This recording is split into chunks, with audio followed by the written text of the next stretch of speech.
Welcome to this edition of the Native News Update. I'm your host for today's program, Paul DeMain. Many of the stories and information found here can be found at our website at IndianCountryNews.com, where your online membership or donation helps the development of this television station. Here's the news from the day from the Associated Press and other Native American news sources. Police in northern New York are investigating a fatal collision involving a volunteer firefighter responding to an emergency call that turned out to be false. St. Regis Mohawk Tribal Police say 74-year-old Florence David was killed February 17th when she pulled out of a driveway in Hogansburg, New York, and was hit by a vehicle driven by John Lazore, a volunteer with the Hogansburg Akwesasne Fire Department. Lazore suffered minor injuries. He was responding to a report that a vehicle was breaking through the ice on the nearby St. Regis River. The report proved to be false. The Australian company proposing a coal-to-liquids plant on the Crow Reservation told lawmakers and the governor that the project is moving forward despite the shrinking economy and low energy prices. Australian American Energy Company also said the passing of tribal chairman Carl Venn, who was instrumental in the original deal, won't scuttle the project. Company Vice President Kenneth Roberts said the company has a long-term view for the $7 billion coal-to-liquids plant. He said a downturn in oil prices to less than $40 a barrel is not going to delay the project, even though the plant won't break even if oil prices are below $75 to $80 a barrel. More than 1,000 people attended the funeral of Crow Tribal Chairman Carl Venn at the Crow Agency, Montana last week. His casket was draped in an American flag and an Indian blanket for the funeral mass celebrated in the Crow Agency multi-purpose building. Dozens of floral arrangements lined the front of the building.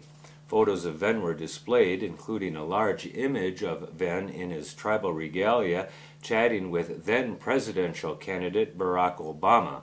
Obama campaigned on the Crow Reservation last May and was adopted into the tribe by the Black Eagle family.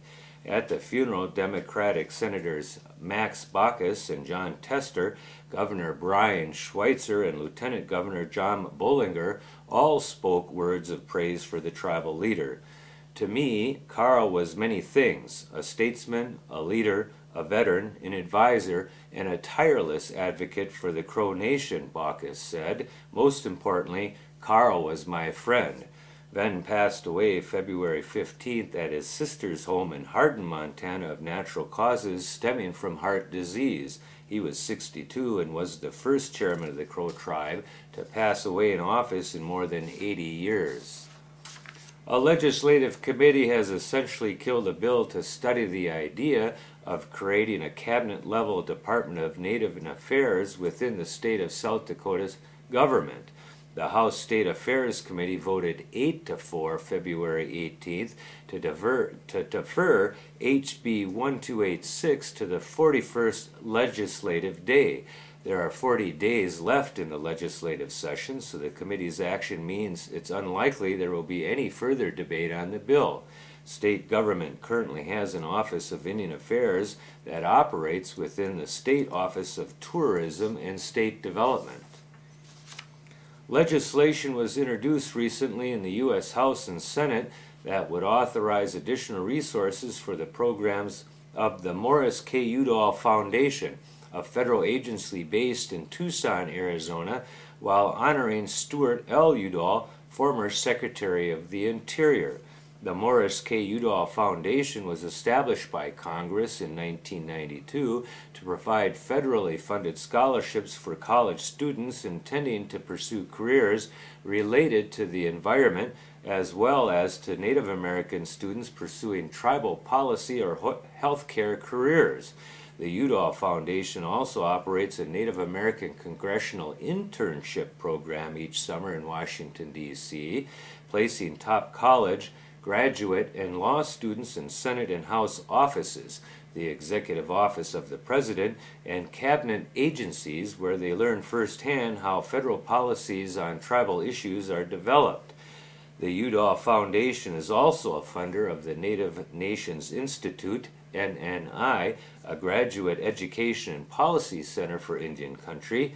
NNI teaches a new way of governance on the reservations that embraces tribal identity as a core principle and smart business practices as a way to assist Indian nations rebuild their economies.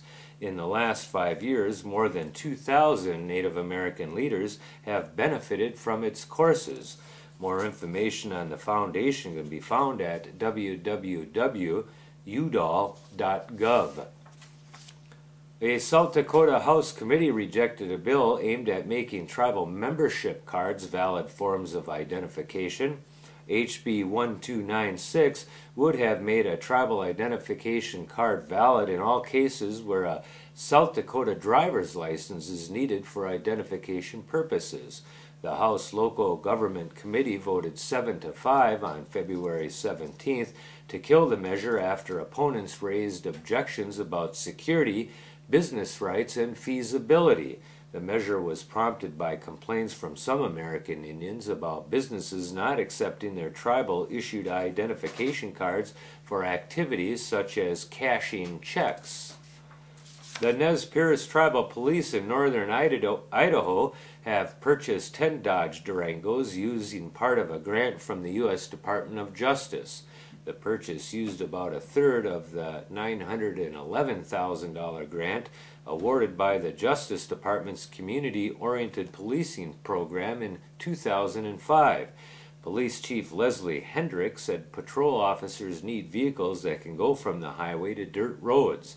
Hendrick said grant money also paid for 3 radio towers across the Nez Perce Reservation to help officers communicate in the region's canyons and hilltops. The bank developer for the Meskwaki, Sac, and Fox of Iowa says the tribe plans to buy a Marshalltown bank with about $90 million in assets in a sale that could be completed by early this summer.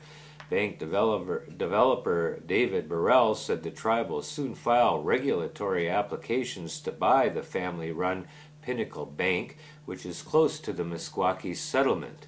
The bank will become a cornerstone for many economic development projects of the tribe, said Burrell, a veteran banker hired by the Meskwaki Tribal Council. Tribal leaders had planned to start a new bank about 2 years ago, but turned to Pinnacle Bank when it became available after a sale with a different group fell through. The tribe wouldn't narrow the focus of the bank, Burrell said, but instead plans to expand its operations. This is a bank like any other bank, here to serve anybody, he said.